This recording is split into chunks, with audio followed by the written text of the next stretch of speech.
Hello प्यारे साथियों, welcome back. कैसे हैं आप सभी? आई होप कि बहुत अच्छे होंगे। प्यारे साथियों, पॉलिटी पढ़ रहे हैं यानी कि भारतीय संविधान एवं राज्य व्यवस्था।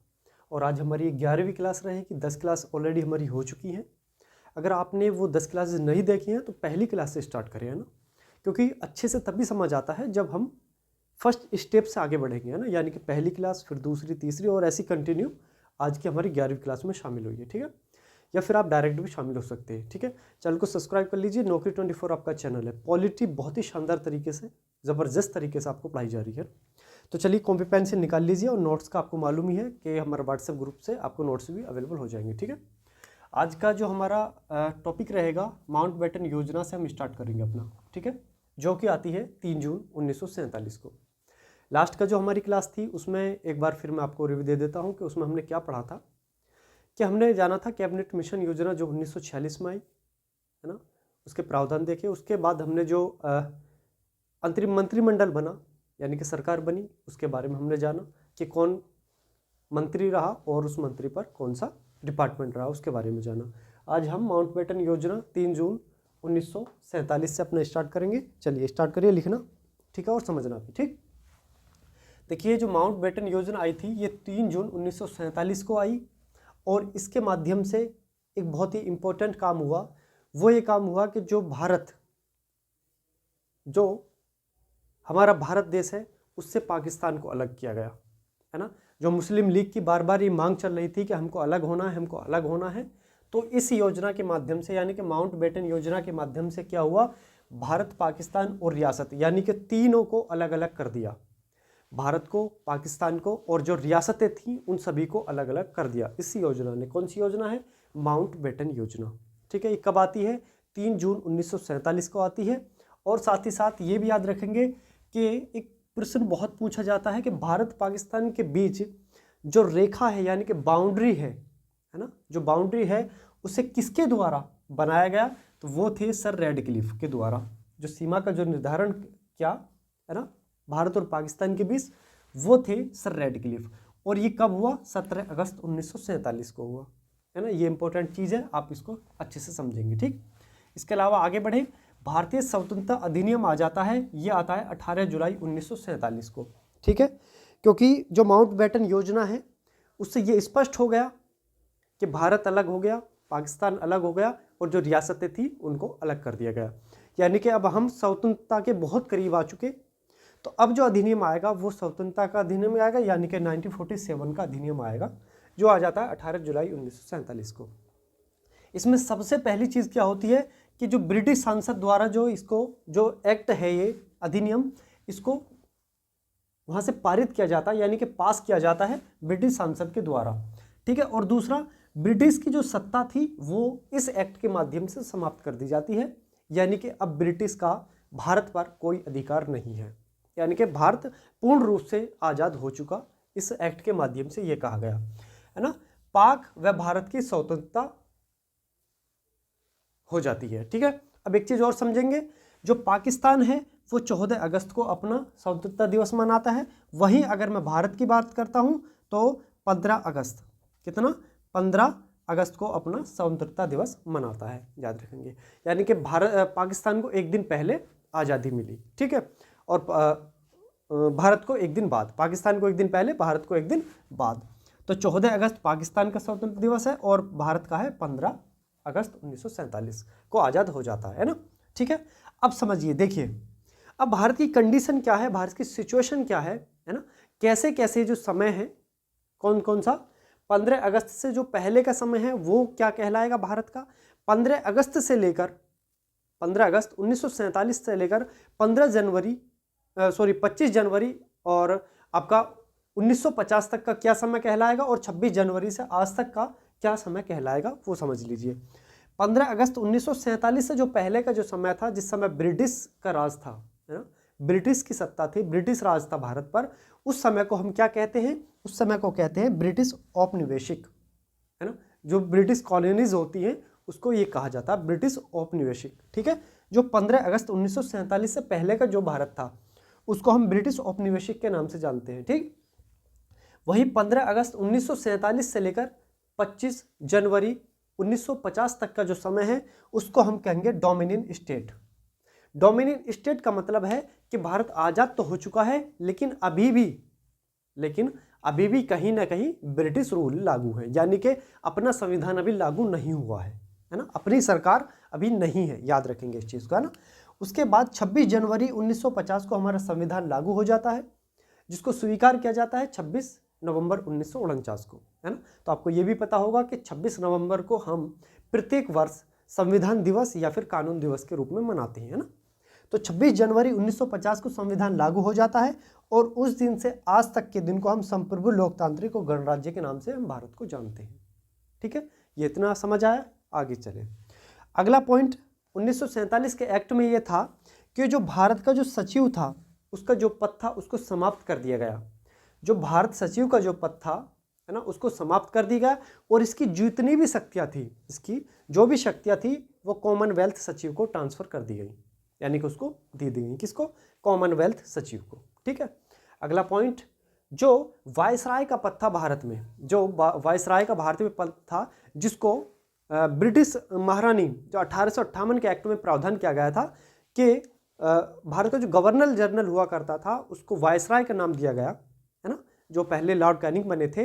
अब वो वायसराय का पद समाप्त कर दिया जाता है। अब वायसराय का पद समाप्त करने के बाद में भारत और पाकिस्तान दोनों डोमिनियन स्टेट हैं अभी, है ना, डोमिनियन स्टेट है। इन दोनों डोमिनियन स्टेट को क्या कह दिया जाता है? इसके लिए गवर्नर जनरल का पद बना दिया जाता है ना। वायसराय का पद समाप्त करके इन दोनों डोमिनियन स्टेट को क्या दे दिया जाता है? गवर्नर जनरल का पद इनको दे दिया जाता है। ठीक, यानी कि जैसा आज राष्ट्रपति हैं वहाँ ऐसे ही राष्ट्रपति को गवर्नर जनरल का नाम दिया गया है। ठीक है, चलिए आगे बढ़े। आगे बढ़ के अब देखते हैं स्वतंत्र भारत का जो प्रथम मंत्रिमंडल बना, स्वतंत्र भारत का जो प्रथम मंत्रिमंडल बना, ये बना आपका 15 अगस्त 1947, है ना। जब हमारा भारत देश आज़ाद होता है उसके बाद जो ये स्वतंत्र भारत, क्योंकि स्वतंत्र कब होता है? 15 अगस्त 1947 को। उसके बाद जो भारत का प्रथम मंत्रिमंडल बनता है उसके बारे में जानेंगे। यानी कि जैसे हमने पिछली वीडियो में हमने जाना था कि अंतरिम मंत्रिमंडल जो बना था, यानी कि औपचारिक रूप से, है ना, अस्थायी नॉन परमानेंट जो मंत्रिमंडल बना था, अब बिल्कुल सेम वैसे ही अब ये स्वतंत्र भारत का, यानी कि अब भारत आज़ाद हो चुका है, उसके बाद जो पहला मंत्रिमंडल बनता है उसके बारे में जान लेते हैं। इधर मंत्रालय है और दूसरी तरफ मंत्री लिखे गए हैं ना। जैसे अगर मैं बात करता हूँ प्रथम मंत्री यानी कि प्रधानमंत्री और विदेश मंत्री का पद किसके पास था? पंडित जवाहरलाल नेहरू। आप सभी को मालूम है कि भारत के जो प्रथम प्रधानमंत्री बने कौन रहे? पंडित जवाहरलाल नेहरू, और इन्हीं के पास था विदेश मंत्री का भी पद। ठीक है, वहीं अगर गृह यानी कि होम मिनिस्ट्री की बात करता हूं और साथ ही साथ सूचना प्रसारण की बात करता हूं तो ये पद किसके पास था? ये था सरदार वल्लभ भाई पटेल के पास, है ना। वहीं अगर मैं रक्षा मंत्री की बात करता हूं कि रक्षा मंत्री कौन थे, तो ये थे बलदेव, जो कि पिछले अंतरिम मंत्रिमंडल में भी यही थे, है ना। साथ ही साथ खाद्य कृषि मंत्री की मैं बात करता हूं तो वो थे डॉक्टर राजेंद्र प्रसाद।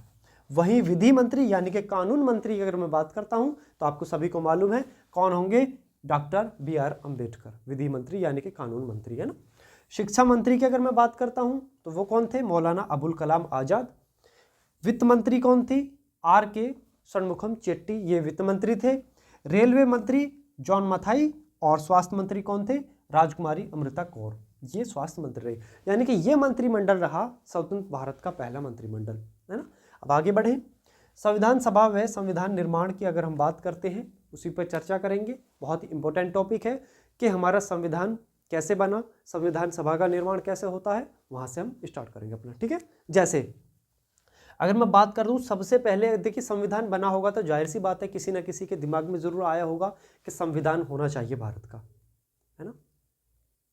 किसी न किसी दिमाग की उपज तो होगी कि भारत का संविधान होना चाहिए, कि भारत जब हम आज़ाद होंगे तो उसमें कानून होना चाहिए, जो देश चलाएगा वो किसी कानून के तहत ही तो चलेगा। किसी न किसी के दिमाग तो आया होगा।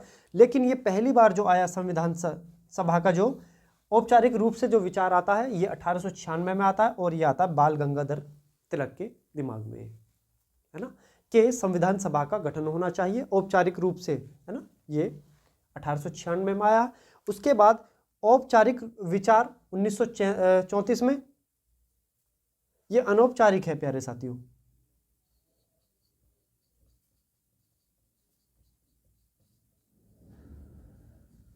अनौपचारिक रूप से आता है, ठीक है, यानी कि बस ऐसी ही फॉर्मेलिटी के लिए, बस कहीं बैठे हैं 4-6 लोग, वहाँ दिमाग बात चल रही है तो उसमें बातों में बोल दिया, इस तरह से।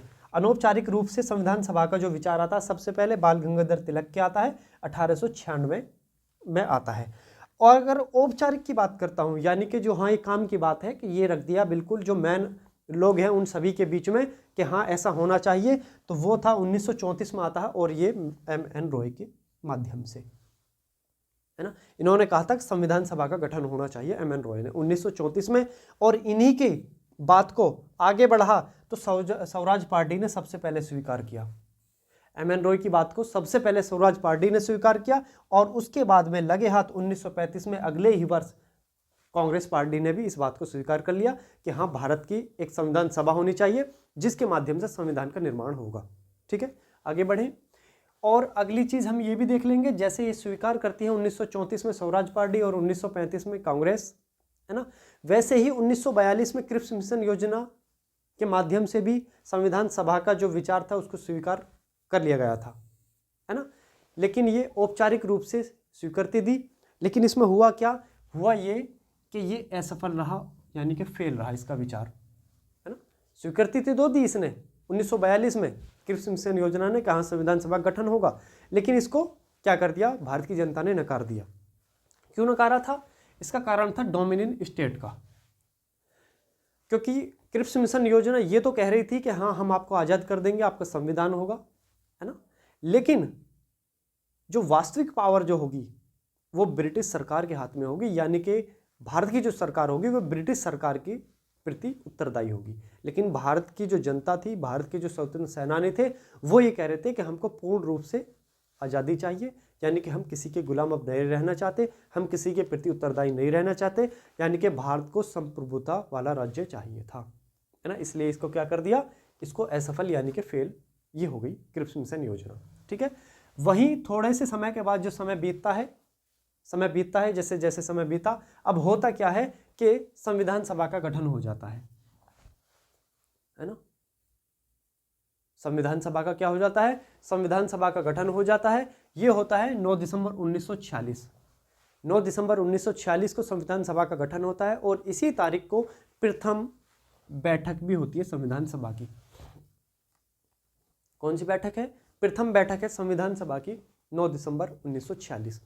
एक चीज और अच्छे से इसमें समझेंगे कि ये किसकी सिफारिश पर, जो संविधान सभा का जो गठन हुआ है किसकी सिफारिश पर हुआ है, कैबिनेट मिशन प्लान की सिफारिश पर हुआ है, जो कि 1900 कब आई थी, 1946 में आई थी, है ना। कैबिनेट मिशन प्लान जो हमने पिछली वीडियो में जाना, इसकी सिफारिश पर संविधान सभा का गठन होता है 9 दिसंबर 1946 को।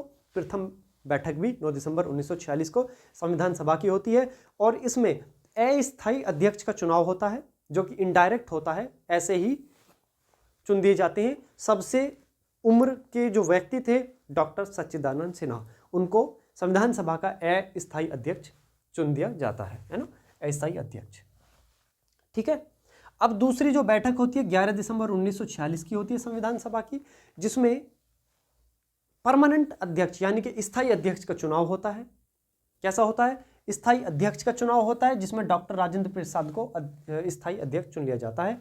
साथ ही साथ 2 अस्थायी मतलब उपाध्यक्ष का भी चुनाव होता है, 2 उपाध्यक्ष होंगे, SC मुखर्जी और VT कृष्णमाचारी, ये 2 संविधान सभा के उपाध्यक्ष बनाए गए। ठीक है, स्थायी अध्यक्ष कौन थे, डॉक्टर राजेंद्र प्रसाद, बहुत बार परीक्षाओं में पूछा गया है, बहुत इंपॉर्टेंट क्वेश्चन है।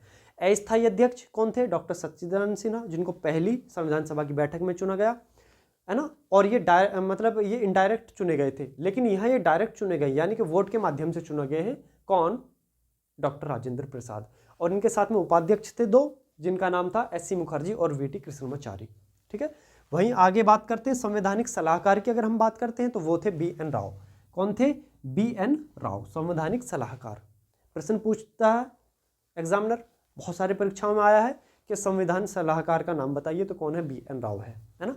वहीं अगर संविधान सभा के जो स्पीकर की अगर मैं बात करता हूं तो वो कौन थे, वो थे आपके GV मावलंकर। अब प्यारे साथियों एक चीज और समझ लीजिए कि संविधान सभा का काम केवल संविधान का निर्माण करना ही नहीं था, बल्कि उस समय जो भारत के लिए जो कानून की जो नीड थी उसका काम भी संविधान सभा कर रही थी, है ना।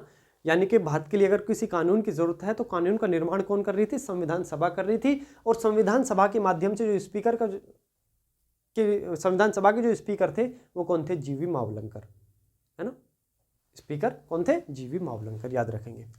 अगली बैठक होती है जो तीसरी बैठक कहलाई संविधान सभा की 13 दिसंबर 1946 को होती है ना, जिसमें पंडित जवाहरलाल नेहरू के द्वारा उद्देश्य का प्रस्ताव पेश किया जाता है, जिसको आज हम प्रेम्बल यानी कि प्रस्तावना के नाम से जानते हैं। ठीक है, प्रस्तावनाओं के बारे में मैंने आपको पहले बताया था, फिर बता रहा हूँ कि इसको अमेरिका से लिया गया है और इसकी जो भाषा है उसको कहाँ से लिया गया है? उसको ऑस्ट्रेलिया से लिया गया है ना। और एक चीज़ और समझ लेंगे कि जब उस उद्देश्य का प्रस्ताव पंडित जवाहरलाल नेहरू के द्वारा पेश कर दिया जाता है, कब? 13 दिसंबर 1946 को, तो इसको पास कर लिया जाता है, यानी कि इसको स्वीकार किया जाता है कब? 22 जनवरी 1947 को इसको स्वीकार कर लिया जाता है। ठीक है, उद्देशिका के रूप में, जो आगे चल के प्रस्तावना, यानी कि कुछ इसमें मॉडिफाई किया, कुछ इसको परिवर्तन करा और परिवर्तन करके इसको प्रेम्बल नाम दिया गया, प्रस्तावना नाम दिया गया और इसको प्रस्तावना के नाम से आज हम जानते हैं, है ना। और वहीं अगर मैं बात करता हूँ लागू होने की, तो ये 26 जनवरी 1950 को संविधान के साथ साथ इसको भी लागू कर दिया जाता है ना। संशोधित नाम मैंने आपको बता दिया, प्रस्तावना है। मेरे साथियों, आज की वीडियो में सिर्फ इतना ही रखेंगे। आज ये हमारी 11वीं क्लास हो चुकी है, कल हम इससे आगे पढ़ेंगे। यानी कि आज हमने कहाँ तक जान लिया? हमने 1946 में जो तीसरी बैठक हुई थी, संविधान सभा की जो तीसरी बैठक हुई थी, है ना, वहाँ तक आज हमने पढ़ लिया। इससे आगे फिर हम पढ़ेंगे। नोट्स चाहिए? Naukri24 व्हाट्सएप ग्रुप है, जिसका लिंक मैं इस वीडियो के डिस्क्रिप्शन में दूंगा, वहाँ से ग्रुप में ऐड हो जाइए और नोट्स मैसेज कर दें तो मैसेज वहाँ पे आपको नोट्स भी अवेलेबल हो जाएंगे, है ना। और कॉपी में अगर जो भाई हमारे लिख रहे हैं, जो नोट्स उतार रहे हैं हमारे साथी, चाहे लड़का हो या लड़की हो, जो भी हो, सभी को मैं कहना चाहूँगा बहुत अच्छे से नोट्स बनाएं, क्योंकि अपने नोट्स से रिवीजन अच्छा होता है। जो आपके हैंडराइटिंग नोट्स होंगे उससे रिवीजन अच्छा होता है। नोट्स का मतलब होता है कि शॉर्ट से शॉर्ट लिखना, यानी कि कम से कम शब्दों में पूरी बात को लिख देना और जो अच्छे से समझ आ जाए, ताकि आप कम समय में अधिक रिवीजन कर सकें, अधिक पढ़ाई कर सकें, है ना। एग्जाम के समय पर पढ़ा नहीं जाता बल्कि रिवीजन किया जाता है, और रिवीजन के लिए वही नोट्स काम आएंगे जो आपने लिखे होंगे, यानी कि शॉर्ट नोट्स होंगे आपके। ठीक है, तो चलिए इसको उतार लीजिए और समझ लीजिए बहुत अच्छे से, है ना। ठीक है, चलिए स्क्रीनशॉट ले लीजिए, जो भी करो आप। अगली वीडियो मिलेंगे प्यारे साथियों, है ना, आपसे, और यहाँ से आगे चर्चा करेंगे। तो इसलिए अच्छे से तैयारी करें, ईमानदारी से पढ़ाई करें। ठीक है, चलिए, जय हिंद, जय भारत।